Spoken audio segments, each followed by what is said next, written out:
So hello, everyone, and welcome back. It's good to be with everyone. Today, you will see some familiar faces as well as our new face, Shuvi Hoffman of the National Library of Israel. We're very grateful to the National Library of Israel for presenting at Holy Blossom again today, and especially to Shuvi for spending some time with us. We're going to be looking at the modern Israeli calendar. I'm not going to intro too much of that. I'll let Shuvi explain what we're going to be talking about today. Just want to make a quick note that we'll be concluding our session with a Q&A with questions and answers with Shuvi. So if at any time during the presentation, if you have any questions, please feel free to write them right into the chat box. I hope we'll have time to get to all of them. And if not, I do apologize. But again, you don't need to wait for the Q&A section. That you can write in your questions at any time, and we'll try to get to them. So Shuvi is the Global Jewish Education Manager at the National Library of Israel. She's a graduate of Revi'im, an honors program for training outstanding Jewish educators at Hebrew University, where she also received her BA in Jewish Studies and her master's in Biblical Studies. She also served as a pedagogical mentor in the program. Shuvi has worked as a Tanakh and Jewish philosophy teacher at the Tali Beit Chinuch school in Jerusalem, where she was the head of Jewish Studies. And while teaching, she wrote Jewish Studies curriculums and teacher guides.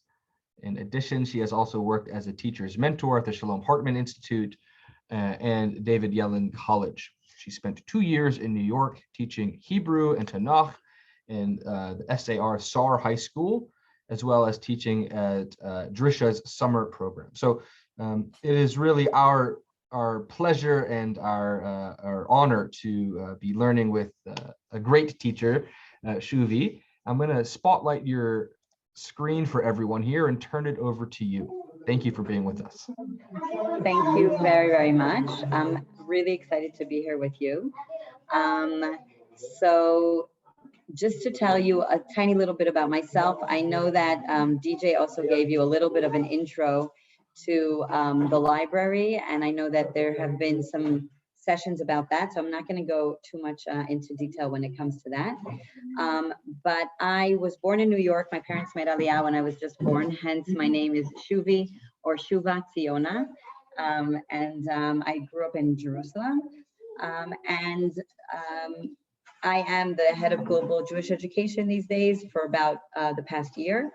And what I'm sharing with you today is something that we kind of put together in my team for last year of when COVID hit and when we realized that educators are in need of online materials and online sessions and webinars to support their teaching. We created this series. And of course, I'll explain a little bit more about the series itself and emphasize more the content and less the pedagogic angle for you, seeing as you aren't educators per se, but it's just to give you a little bit of framing about this series. So Double Date started as this initiative to give people a glimpse into Israeli society. And the thought was that maybe one of the best ways to think about Israeli society is by exploring its calendar. We know that in Jewish history and in Jewish culture, dates have always been a central central idea and also concrete way of either remembering events or celebrating events, that either historical events or others. And so when we look at Israeli society from that angle, I think it's really interesting to see what we would call maybe new holidays or maybe days that belong to specific communities inside Israeli society and how they come to the front when it comes to the calendar. So of course, what we did in this series is to incorporate primary sources from the National Library of Israel. And you'll see these as I present the different sessions we had in Double Date by topic. And as I mentioned, this was a series that was tailored for educators. And so we also modeled different ways of teaching online. And again, I won't touch on that point as much during this overview. basically we had 7 sessions over the year, and I'm going to give you in less than an hour kind of an overview, but we're also going to go into a little bit more into depth when it comes to specific dates, and you'll see that as we get along. So our first session was about the Rabin Memorial Day, and you can see our design for the series and the titles we gave each one of these sessions. We'll touch upon each one of these sessions during our meeting today. Our second one was about Sigd, a holiday celebrated in the Ethiopian community. And again, we looked at the process of this holiday becoming part of, I would say, mainstream Israeli culture and the Israeli calendar. The third webinar was about Novi God, celebrating the new year, and this comes from the Soviet Jewry. And what we did was we explored I would say the journey that Soviet Jewry made from the Let My People Go movement until what we call in Israel Generation 1.5, which is Soviet Jews who came to Israel or were born in Israel and are active in kind of generating a conversation, a discussion about Soviet Israeli identity. Our fourth session was about International Women's Day, or Yom HaMishpacha, Family Day, and we looked a little bit at how Women's Day or Mother's Day became in Israel Family Day. The fifth session was about Mimuna, celebrated right after Pesach, coming from the North African communities, something that is considered relatively mainstream today in Israel. So we looked at some primary sources we have from Mimunas celebrated from the 60s and 70s. And we had a session about the Memorial and Fast Days. We're going to talk a little bit about Yom HaShoah today and the debate around the date of this day in the Jewish calendar and the Israeli calendar. And our final session was about Jerusalem Day. And we spoke through this session about different aspects of Jerusalem serving as a microcosm of Israeli society. So now we'll go into a little bit more into depth when it comes to some of these sessions. So just as a kind of a framing for the way we look at primary sources in the National Library in the Education Department, when we see a primary source, it might be a photograph or a newspaper article or a document. First, we of course observe the document or the source. We ask our learners to think about their first impression or what questions they might have about this item. Then we go and start digging deeper to understand a little bit more of the context of this specific item. Where is it from? What's its meaning? We then go on to kind of forge a connection to this specific item. And you'll see some examples today for primary sources that can kind of be neutral or I would say meaningless if you don't really know the story behind them.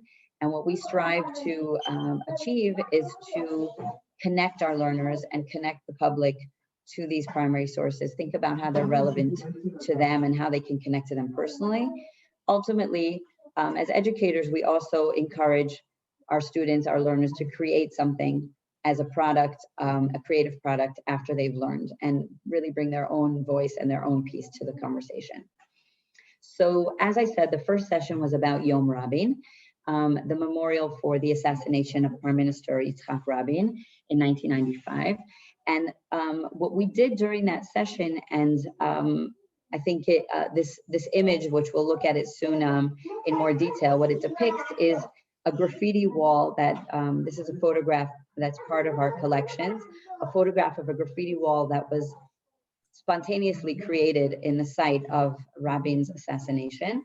And what we did is we kind of created a graffiti wall of our own and discussed some issues that have to do with this day in the Jewish and Israeli calendar through this graffiti wall, making a Talmudic style discourse around this primary source. So I'm so sorry to interrupt you. We're just getting a lot of feedback. I don't know if you're hearing that too. I think we can hear your kiddos. quite Okay, prominently. sorry. I'm so sorry. I know we're all at home and but wondering if there's anything, and it's okay if the answer is sorry, there's nothing we can do about it. But I'm gonna try to ask them to be a little bit more quiet and a little farther away. I'm on my headphones, but still, okay. So wait, let me just okay. Hopefully they'll be more quiet now. Okay. sorry. Thank you. Okay, but besides that, is everything okay so far? You Like look you great. can This hear is me? Okay. super interesting. Thank you. Okay, so moving right along, this is the graffiti wall. This is a photograph of the graffiti wall. And again, this can really raise amazing discussion around what it says here. Some things obviously are in Hebrew. There's a sticker that says Yitzhak Rabin, where we apologize for being silent, Shalom Chaver, and other things that are written here. And we see, I think this is an example of how an historical event, which we, most of us have lived through, and some of my kids, for them, it's ancient history, but for me, I actually experienced it firsthand, how later on we can kind of revisit it and discuss it on a different level when we look back at the things that were created at the time. So when I think about the Yom Rabin and the debate around it, I think it's important to understand that, and these are all photographs and items from our collections. Part of the debate around Yom Rabin, or the sensitivity around this day, has to do with the actual events that occurred before and around the assassination. So there isn't a 100% in the Israeli society, there isn't 100% agreement on what exactly led and who exactly is responsible for this assassination. And again, I'm giving you the tip of the iceberg because we had an entire session just about this, and I want to just be able to present more things. But another part of the debate has to do with the actual date in the calendar. It was for many years undecided whether it would be commemorated on November 4th or on the 12th of Cheshvan. These were the days, this was the day it actually happened in 1995, but obviously November 4th and the 12th of Cheshvan don't always coincide on our calendars. And then the question was, when do we mark this day? Another part of the debate was what are we emphasizing on this day? What are we commemorating? Are we commemorating Rabin and his life and his achievements as a politician and as a military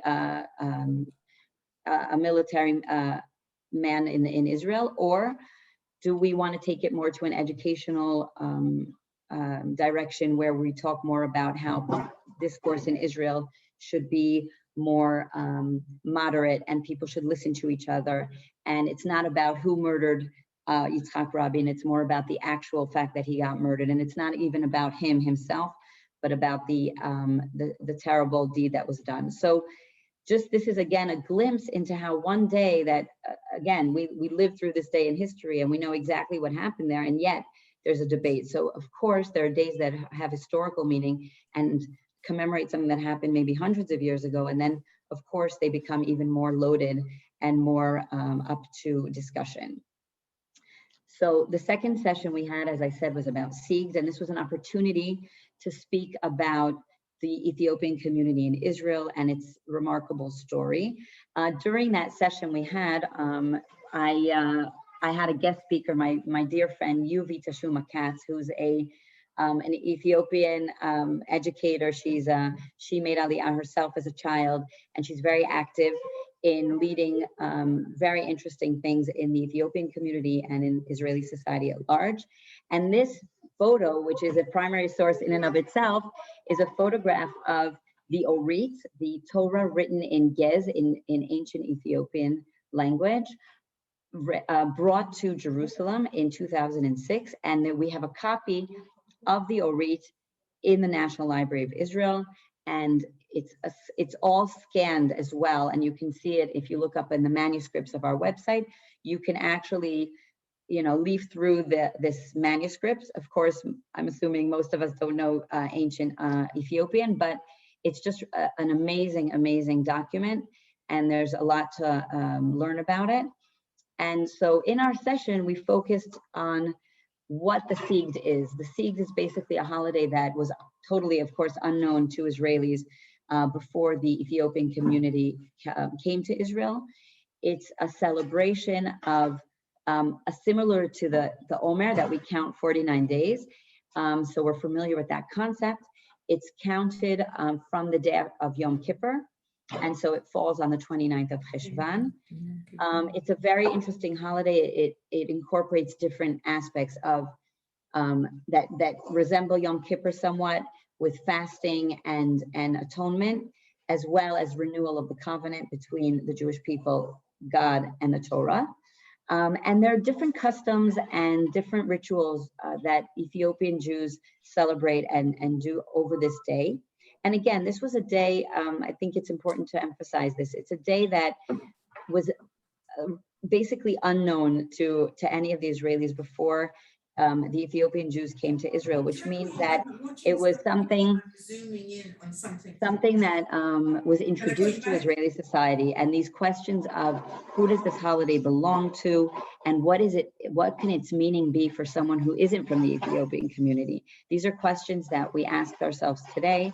And just so that you have an idea, get the idea of what this, when a community comes to Israel from a different country and has their own traditions and their own holidays, how do we incorporate that in our society, and how even in the law? So as you can see, only in 2008 does the Knesset pass a law called the Sigd Law, and it's declared as a national holiday. So you can imagine that for some decades, this was celebrated only inside the Ethiopian community, maybe some people who were more familiar or closer to the community.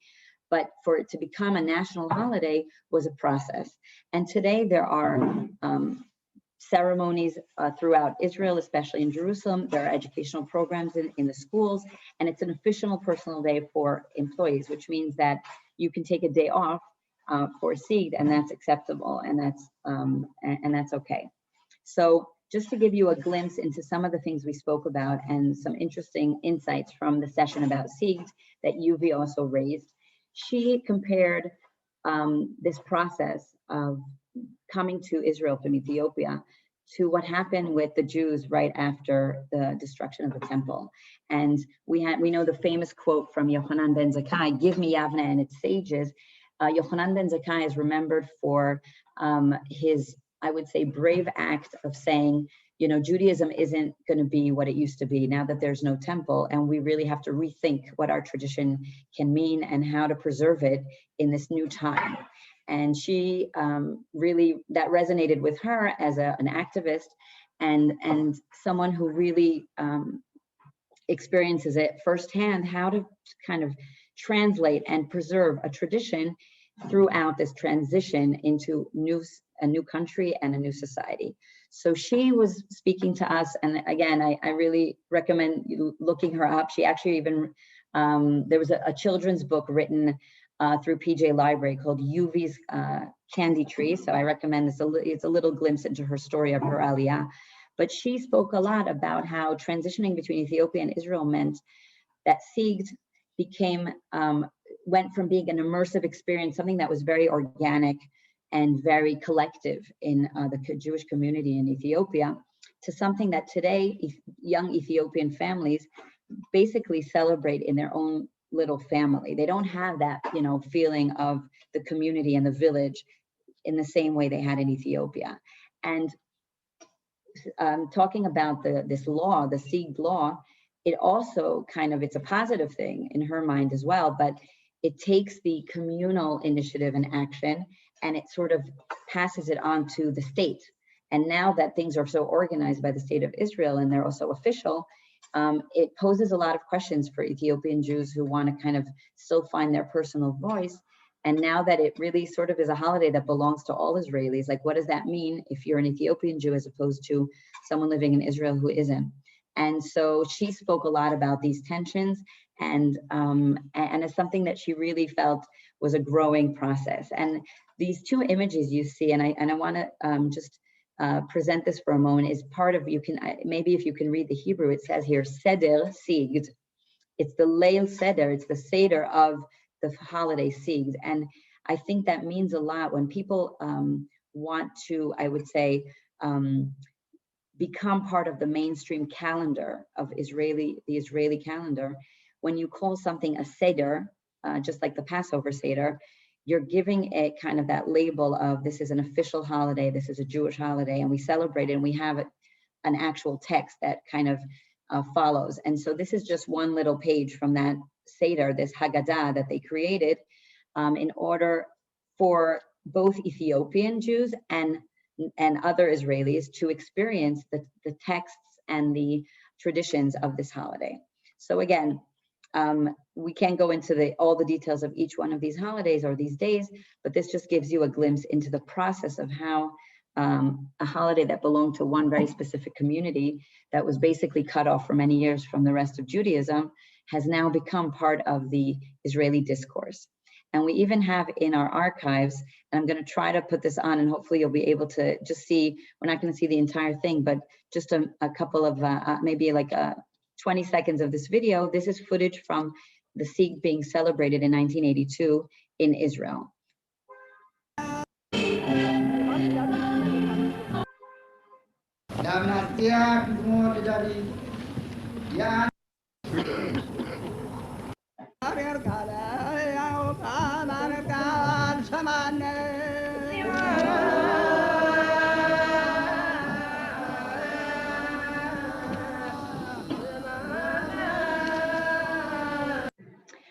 Okay, so again, that's a video you can find in our archives, and I'm going to be sharing this presentation with Zach, and he's going to share it with whoever would like to see this more in detail. And you have all the links inside the presentation for many of these items that I'm presenting. So feel free to kind of dig deeper.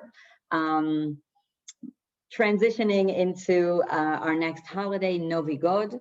As I said before in the opening, this was the New Year's celebration of the Soviet community.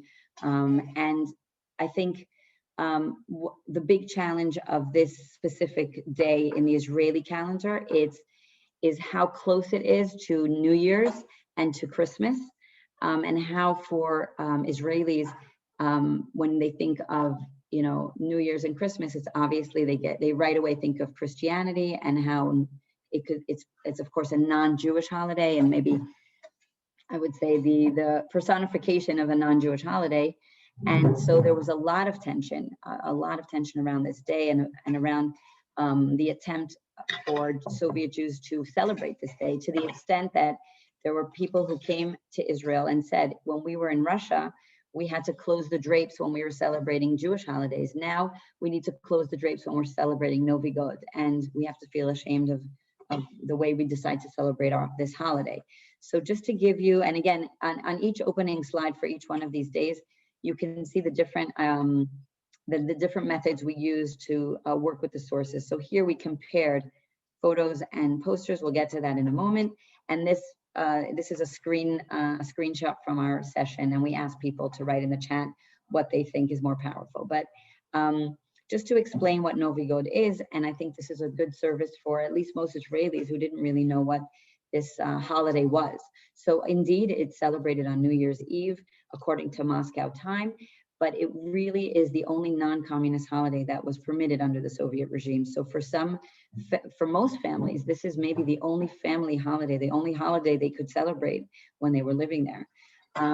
This holiday does have many things that resemble some of the things we know from Christmas. There's a yolka, an evergreen tree, but again, it doesn't have the Christian connotation, rather the idea of it being a symbol of life. And the two main characters of this holiday are Ded Moroz, who's grandfather Frost, and his granddaughter Snegurachka. And they come and visit the kids and give them gifts, again, similar to Santa Claus. But for the most part, this holiday is remembered in the Russian community as a toast for the new year, a way to celebrate new beginnings and values of family and community. So in our session, when we were thinking about this day and why it was such complicated or created so much tension in Israel, and I would say still, I would say that Novi God, as opposed to Sigd, which was kind of like embraced and people are love to celebrate Sigs and are excited about it and see it as a really interesting tradition. And you know, for many people, Novi God is still something that is connected for them to New Year's and to Christmas, and have a very hard time seeing Christmas trees in the public realm in Israel. So what we did was, in this session, we kind of looked at some of the posters we have in our collections, and you see here 2 examples of the Let My People Go posters that were so part of the Soviet Jewry movement in the 70s. So I would say one of the probably most successful movements that really succeeded in getting those Jews out of the Soviet Union and bringing them to Israel and to other places in the world. So there's a lot to say about that, and we don't have time for that right now. But just to say that the comparison, I would say, between or the conflict between Israeli Jews working and Jews all around the world working so hard to get those Jews out of the Soviet Jewry, out of the Soviet Union. And then all of a sudden, once they're in Israel, to have such a difficult time with what they bring with them, with their cultural baggage, with the fact that they lived under the Soviet regime and weren't allowed to celebrate Jewish holidays. That was a huge clash. And I think Israeli society, to some extent, is still not 100% over that. And we see here the rallies. We see Golda Meir as the prime minister, and these are photographs from our collections. We see people fighting for their freedom, to let them go, and to bring them, to take them out of the Soviet Union. And yet, again, when they come to Israel, the reality sinks in, and people realize that they have to also confront the reality of Jews who came from a country where they weren't allowed, they weren't permitted to be Jewish and to celebrate their Jewish identity, and where that kind of meets Israeli society. So here again are some snippets from some newspaper articles. And here we see a happy Novi God without God, which is a play on words, because Novi God just means new year. But just a little bit, a glimpse into some of the debate around whether or not Novi God should become part of Israeli society or Israeli mainstream culture and the calendar. So again, I mentioned before this Generation 1.5, which is a group of activists who are fighting in order to present and showcase what their identity is all about, and for it not to be about something that comes against Judaism or against Israeli identity, but rather something that can go together and even enrich Israeli society. So here's a testimonial from someone who says, Novi God is historically a holiday that comes from the people, and the people will decide whether to keep it or not, and adapt the celebration to reflect their complex identities. And this, the comparison to other holidays that we know and love, for instance, even Hanukkah or other holidays that weren't always part of our Jewish culture, and they, you know, they were created by people and became mainstream. And so even if there's a debate, they still become part of our lives. So here we spoke about the Seder Sig, remember? So here is what Generation 1.5 created for the Novi God. I apologize that it's all in Hebrew because they didn't make an English version, but it's not a coincidence because this was made for Israelis to get to know what Novi God is all about. So how do you explain to Israelis what a holiday is all about? You make a Haggadah or you make a Seder. So here is a cute and animated way to show the different aspects of Novi God and the different parts of the celebrations. So we have the decoration of the tree and inviting guests, making a toast. And of course, midnight is when you make the toast for the new year. And it's very common to watch Russian films and TV shows during that day. Moving on, this is one of the sessions I won't speak a lot about. I'm just going to present kind of in an overview of what we did on this session. We took the idea of Mother's Day or Family's Day, and we approached it through primary sources we have that depict families and women in the home. And we did some creative writing with our participants based on these primary sources. So when you see what this family looks like or that family, or how this woman is depicted in a commercial from I think the 50s. These are all items that we have in our collections and really spark a conversation about women's role in society then and now. Women's, I would say women's role in the Jewish family and in the Jewish community, something that I think we all kind of grapple with and try to find the balance between tradition and transitioning into maybe a new reality where women and men are equal. And it's something that I know, at least on a personal note, I can say that's something that I deal with all the time. I'm part of a partnership community in Jerusalem, and we're constantly kind of fighting for equality, and it's not over yet. And I think a lot of it has to do with the way people view family. And in Israel, it's a really interesting process that basically Mother's Day and Father's Day were basically canceled and became just one day, Family Day, and what that message means in the Israeli calendar. So moving on, because I want to leave us some time for Yom HaShoah. Mimuna, as I said, we looked at primary sources, at photographs of, these are Olim, new immigrants who came from North Africa to the Ma'abarot, to the transition camps, and they ended up staying in these tents and in these huts for many, many years with their kids, with their families. And I think some of these photographs are just really give us a little glimpse into the, the personal stories, just human beings who are taken from one place and brought to another place, and all the hopes and feelings they must be having at this point. And we, with the educators, we had some reflective writing on these photographs. Memorial and fast days. So what we did in this session was we compared a few sources from newspapers in our collection, the J Press. You can also look it up on the catalog of the NLI. We have all of the Jewish publications in the newspapers in different languages and also in English. And just to give you kind of a glimpse into a debate that maybe a lot of people don't even know about, is whether or not, when to commemorate the Shoah, the Holocaust.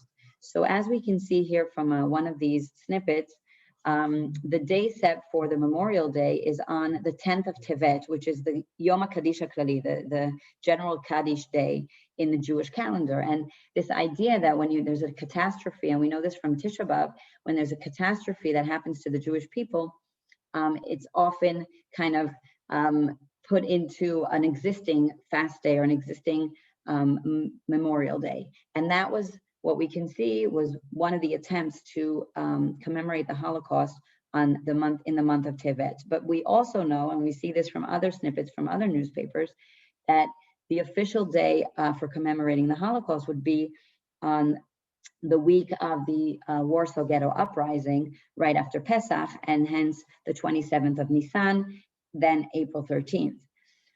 Then again, and this is an article that is in Hebrew, and in my next slide I have it translated to English, the idea that Yom HaShoah should be on Tisha B'Av. This is an article from 1965 saying that, I'm going to read it out loud, we all struggle with the issue of infusing old traditions with new content, since with time they become devoid of their meaning. And instead, here we are creating new traditions that are pale and unvital, the exact opposite of what we intended.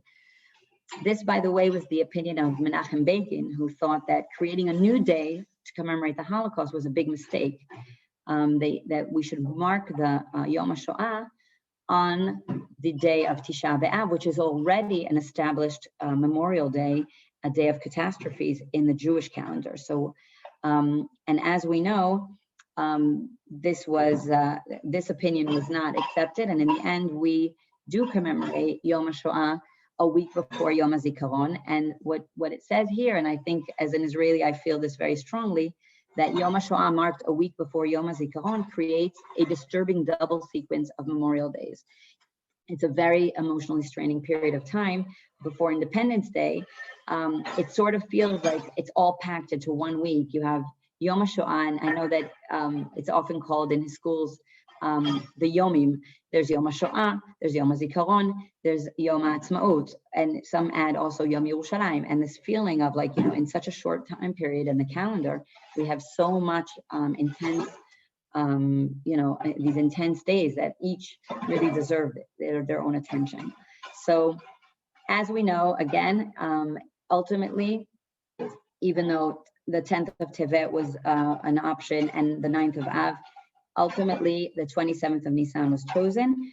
There are some who say that, why shouldn't it be on the same date as the International Holocaust Remembrance Day? And you might experience this tension of having basically two different memorial days for the Holocaust, one that's more particular to the Jewish calendar, and one that's more universal.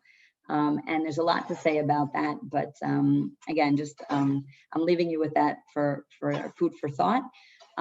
What I also presented in this session was some new initiatives that have to do with how we commemorate the Holocaust, that have a lot to do with this question of when we commemorate it and how. And so one of them is this, it's a gathering called a Hitkansut, a gathering, and there's actually the Hartman Institute wrote a Haggadah, and here we come back to this motif of writing a Haggadah or creating a seder for a day that you want to commemorate or to celebrate somehow and kind of preserve it. Another initiative that maybe some of you are familiar with is Tzom Nizkor, which means people who fast on Yom HaShoah, similarly to what they would have done maybe if it was commemorated on Tisha B'Av or on Asara B'Tevet.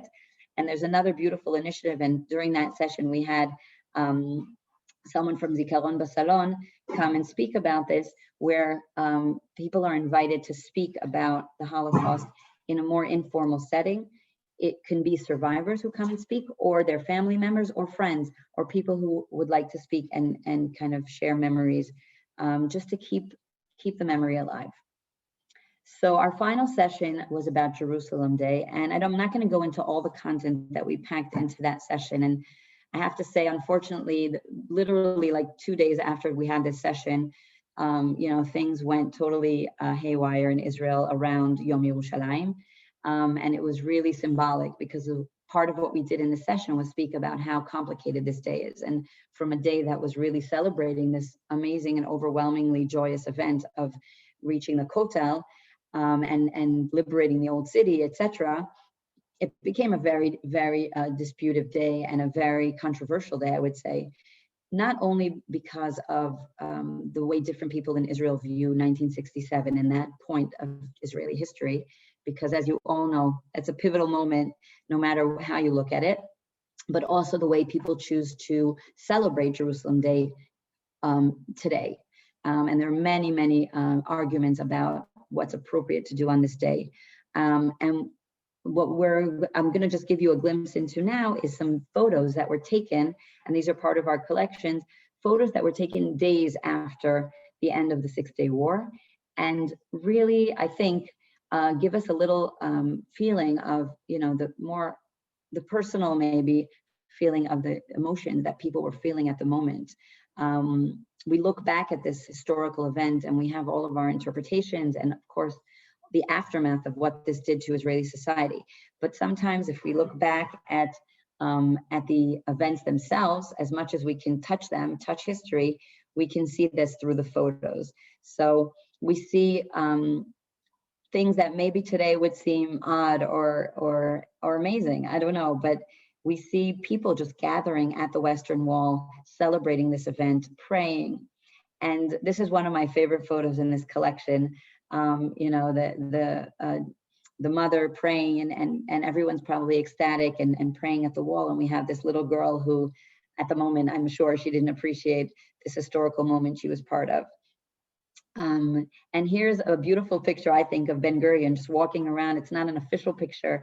And these are the kind of treasures we have in the library when we can kind of, dig up a photo like this that probably wasn't published officially anywhere. But I really think it gives us a sense of who Ben Gurion was and how happy he was at that day, followed by many, many other people, and him with this very typical look of this, the hat, and just walking with everyone else as a simple person, the first Prime Minister of Israel.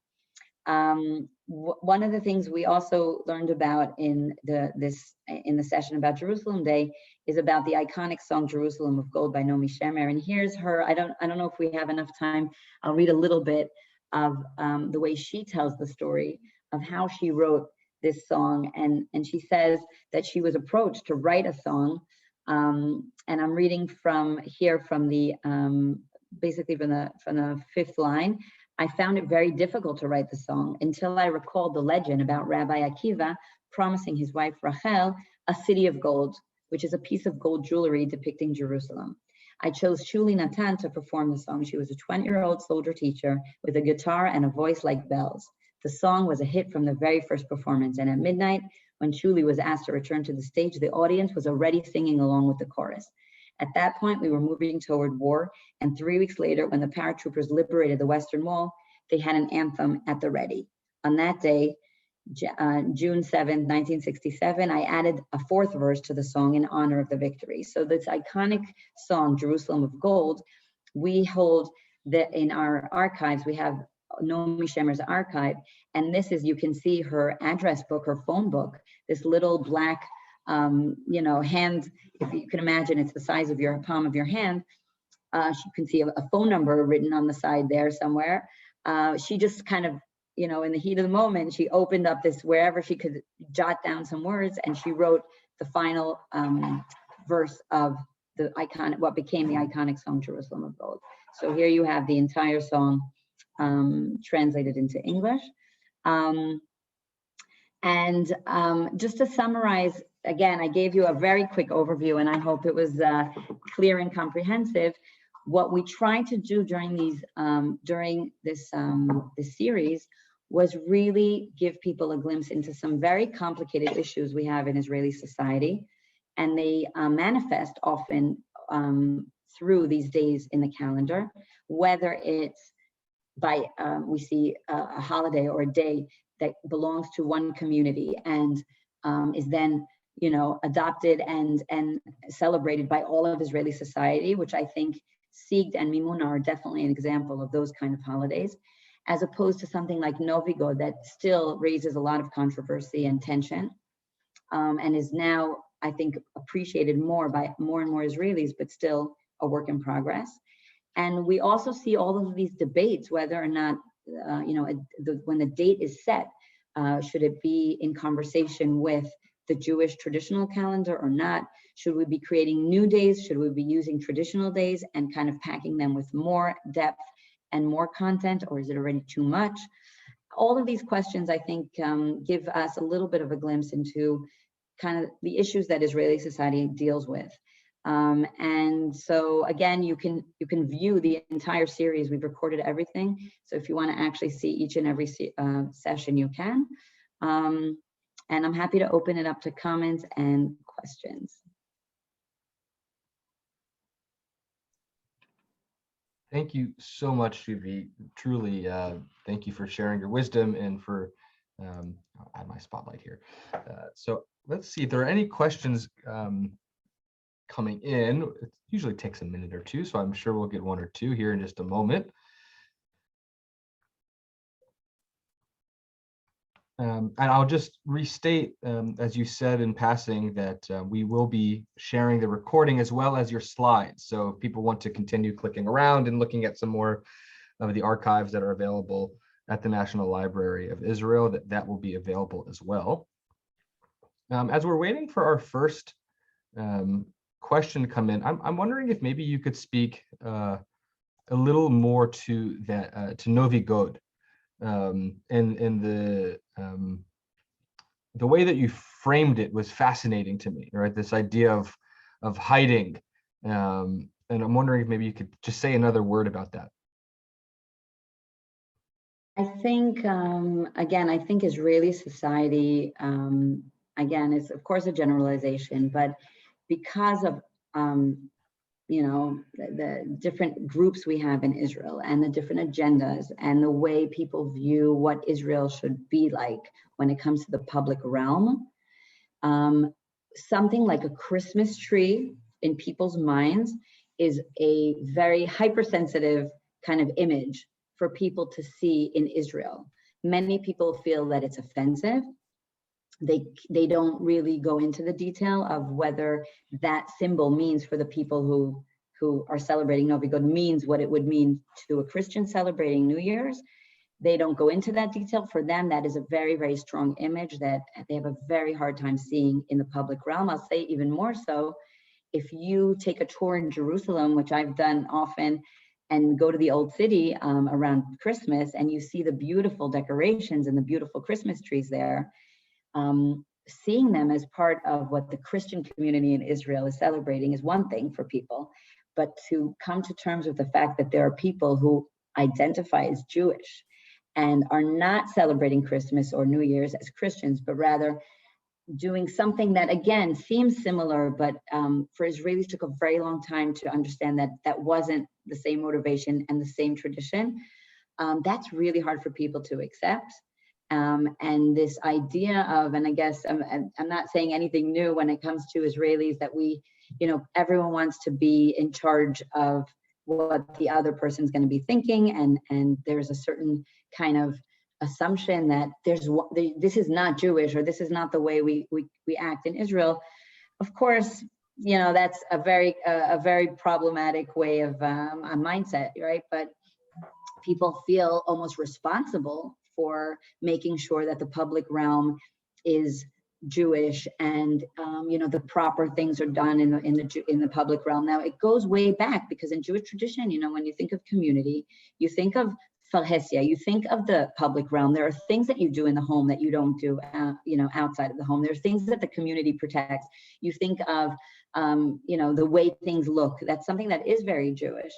But at the same time, people, again, different groups have more difficulties coming to terms with what other groups are doing and whether or not that's acceptable. So I think, for instance, if Sigd is celebrated in schools today and marked in the calendar of schools, and you, let's say as an educator, are expected to do something for Sigd towards that holiday and speak about it in your classroom, I would not say the same for Novi God. I would say that we're not there at all right now. Maybe there are certain places where it's spoken about and certain places that find that important, but it's definitely not mainstream yet.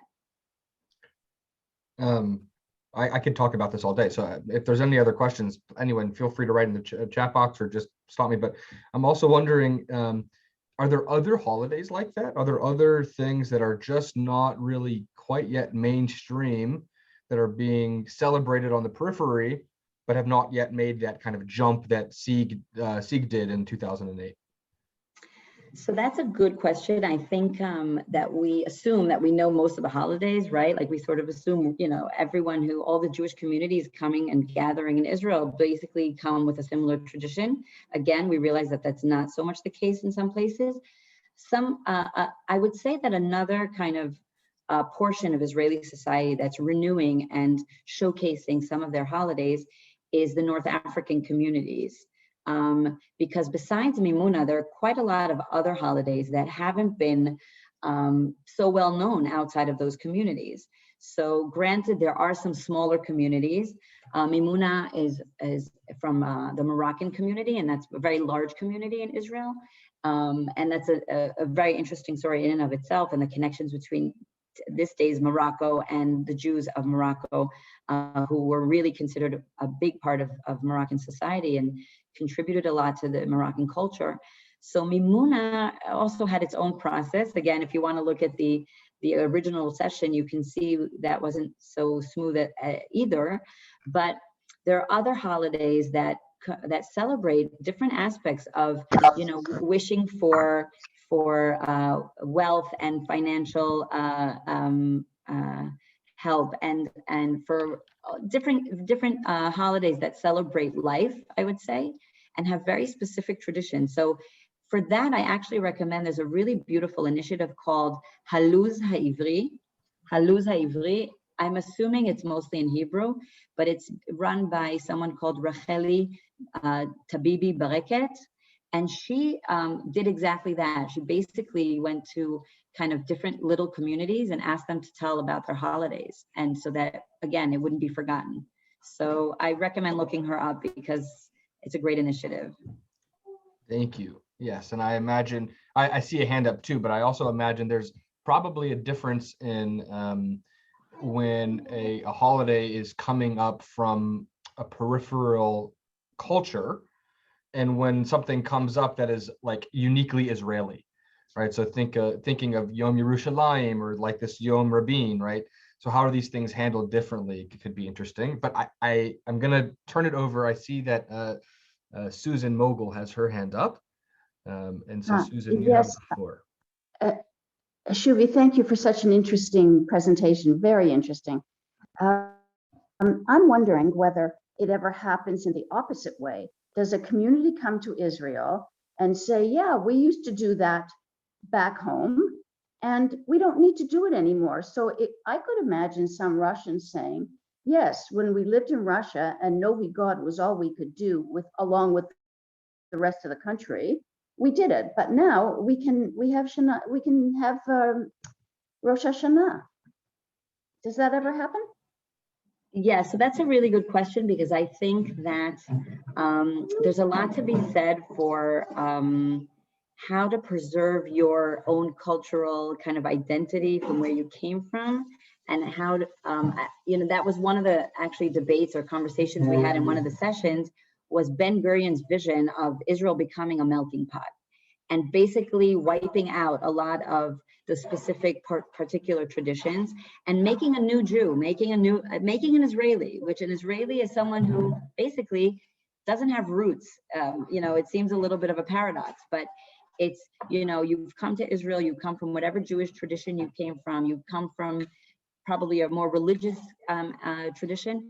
And what Ben Gurion really represents is this idea of, let's all be the same. Let's erase our differences. Let's all come together to build this new state. And kind of, there's a lot of, I would say there was a lot of,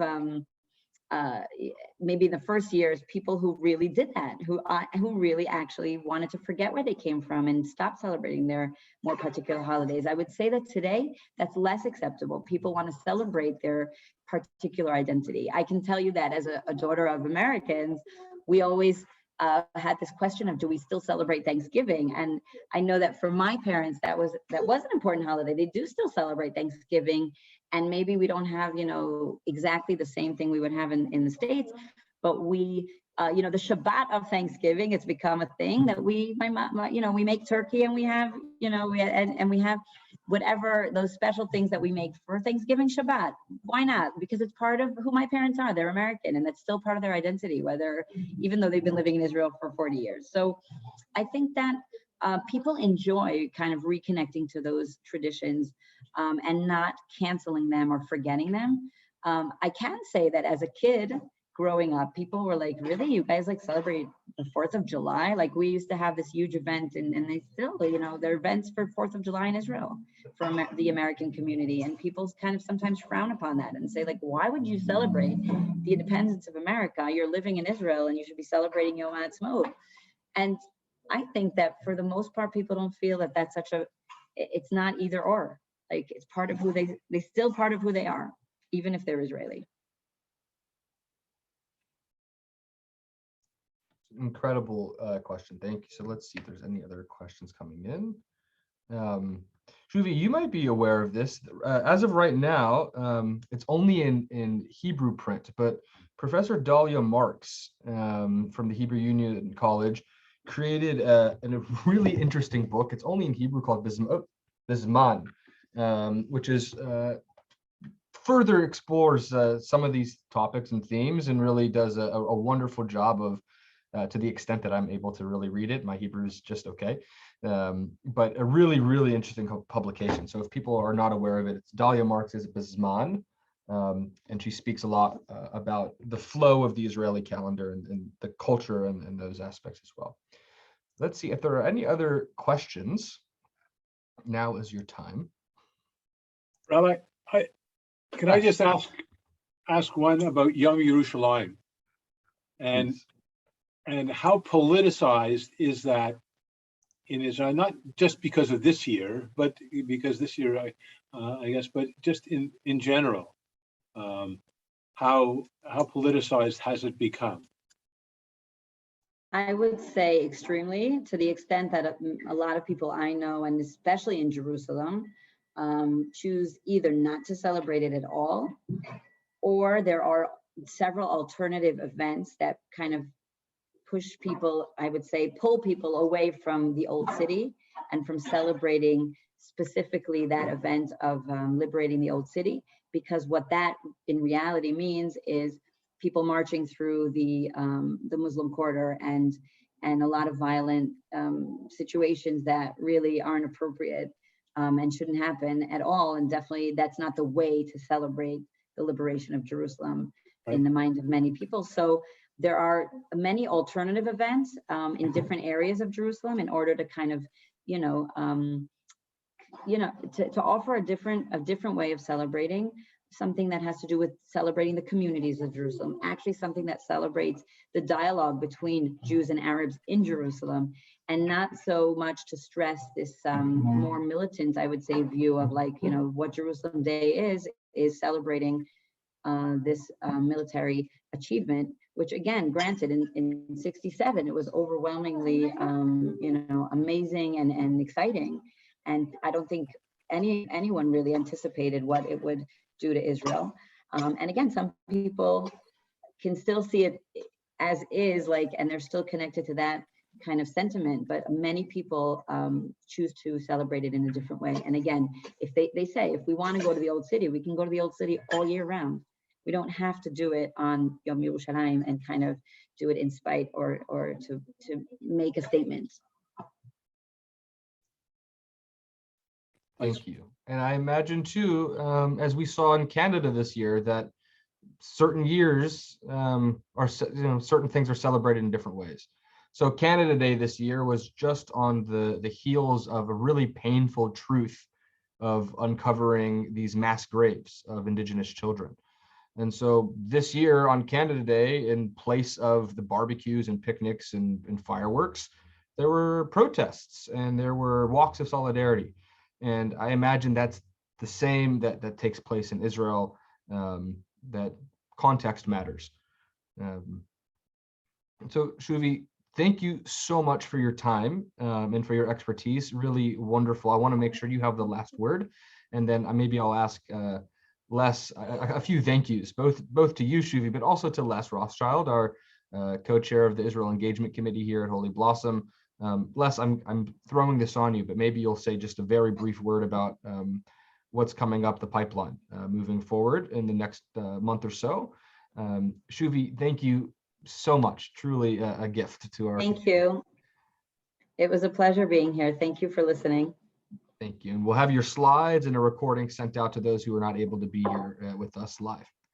Great. Okay, take care. And Les, you'll have the final word. Yeah, okay, thank you. Thank you, Shuvi. It is amazing, really, what you can take from just looking at the holidays and having, you can do this with a lot of different things, but and then getting a better understanding of Israeli society. And I maybe just want to give a plug for the library a little bit. I know we've had it before, but the library is such a huge resource in providing information. And I think we're going to come back to it again and again. And for those Holy Blossom members, just a reminder that Cantor Meisner's archives are being now put together and will all be stored digitally. And there's lots of music and all different things that he's done, and notes and things like that will all be available through the National Library. So Holy Blossom is very thankful for working with you, working with that project on it. Okay, just to tell you what's happening in 2 weeks, we have Rabbi Michael Marmer, who is very familiar to Holy Blossom, of course, but who is a professor and of HUC, a Hebrew Union College, but he's not coming to talk about his work as a scholar, but he's coming to work as a chair of the Rabbis for Human Rights, and so he's going to be talking about social justice and the things that the Rabbis for Human Rights are doing. So I encourage you to come back same time in 2 weeks, and you can then visit with Rabbi Marmer, who grew up at Holy Blossom. So we can do that. I want to thank you all for coming. I want to thank my Solel friends again I see a few there. I see Arts of Canada friends who are there, and of course, Holy Blossom members as well. Thank you all. Thanks for coming, and have a good afternoon.